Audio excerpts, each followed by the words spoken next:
All right, hello everybody. Welcome to our next lesson here. This is psychological testing characteristics. This is for our unit or the unit testing in psychology. So our objectives and standards to understand the characteristics of psychological testing and to analyze methods of reliability. And take a moment here to read over the standards if you would, please.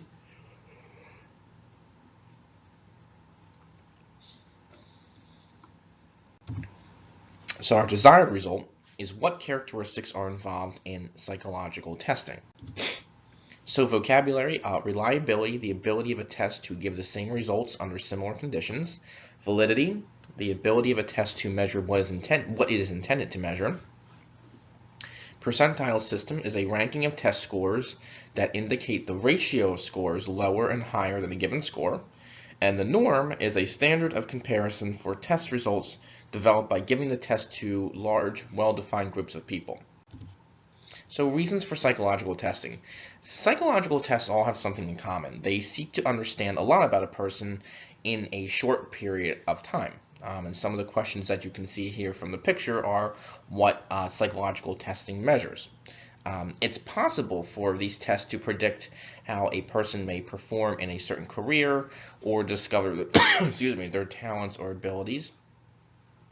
Tests can also help a person better understand themselves or their behavior. However, we know that psychological tests must meet certain characteristics in order for them to be considered accurate.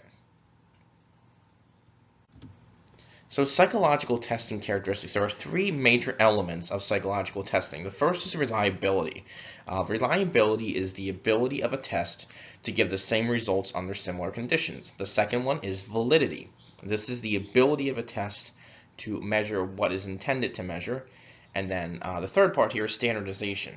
Tests must be administered and scored the same way all the time, and a norm must be established or an average score for the test.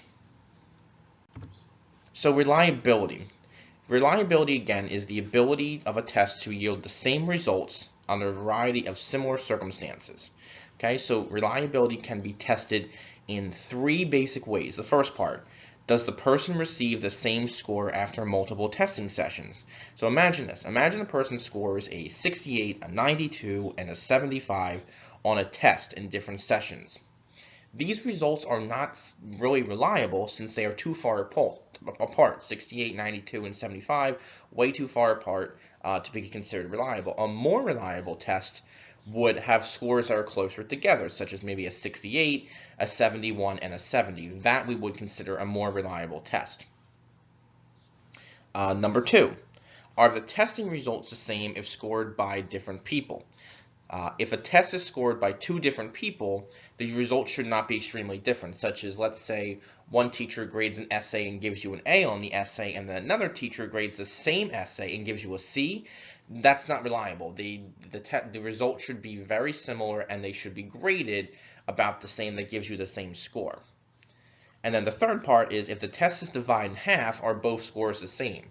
So if we have a 100-question test and we divide it into 50 questions, you should relatively get the same amount of questions right and wrong on both parts of the test. That would make a test reliable. Validity.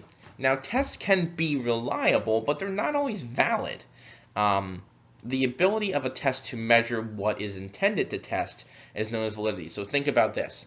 If I were to give you a history test, you wouldn't expect the test to have questions about the biology or anatomy of an insect. You'd be like, why is that on here? That doesn't have anything to do with history. Same with another test. Say if you had a bio test, you wouldn't expect questions about the American Revolution. That's not valid to the test. That doesn't measure what it's intended to measure. Now, predictive, validity is a way to measure the validity of a test. So imagine this, and this is something that psychologists will do sometimes. They may test employees of a business about their managers, such as their managers' management styles, etc. Power, authority, things like that.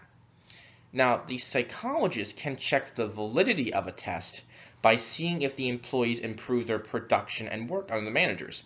If the employees improve their work skills, then the test of the managers, or the psychologist testing these managers, can assume to be valid since the employees are improving their work styles or their work habits or the production of the company. So norms and standardization.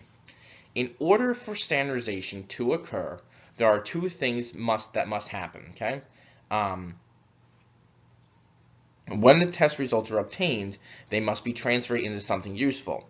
Psychologists must design tests to be used in a variety of settings and establish a scale for comparison of established norms. So they have to translate those results into something useful and also come up with established norms. Those are the two things that need to happen for standardization. Now, it's typically created by transforming raw test scores into a percentile system or a ranking of scores from lowest to highest. Okay, the test is given to a large group of people, which results will be used as a comparison. Based on the scores, percentiles are established and called the test norm. So let's stop here for a minute. So let's imagine if a child scores a 30 out of 50 on a vocabulary quiz. What does that mean? Well, that tells us that the child has a good understanding of vocabulary, but how does it compare to others in their age group? So that's understanding the norms and the percentile system. So yes, the child might have a good, vocabulary or have a good understanding of vocabulary, but, let's say maybe the child falls in the 80 percentile range for 30 out of 50, okay? That's pretty good, right? We can see, that's more than average. So we can say that, maybe most students are at the 50 percentile range. So that child would be at maybe the 80 percentile range. And you can see that, it's obviously lower down here with very limited knowledge, and then obviously higher up here with, lower down here again with extremely high knowledge. So most people would fall, in the middle of the group there. But for this child's case, we could say maybe they fall in the 80 percentile for the vocabulary test. So based on the scores, percentiles are established and called the test norm. So again, we could say that, it's normal to be in the 50th percentile. It doesn't always have to be the 50th percentile, but, it can also as well.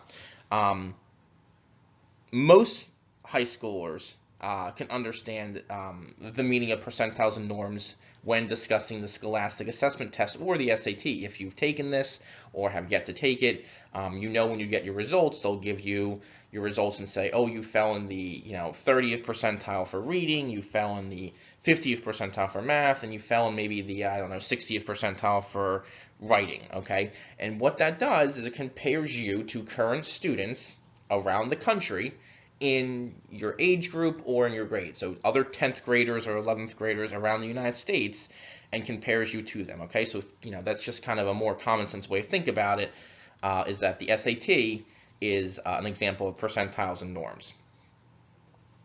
Now remember that norms are not really standards. We don't say, hey, that's what everybody has to be. We don't say, oh, we want everybody to be at 80%. We would like everyone to maybe be at the 80th percentile for vocabulary, but it's not a standard. It's just the average for your group for that current time period. So to understand your results for a test in the future, you can ask yourself these questions. Do you think if you took the same test again, you would receive a similar score? This is known as reliability.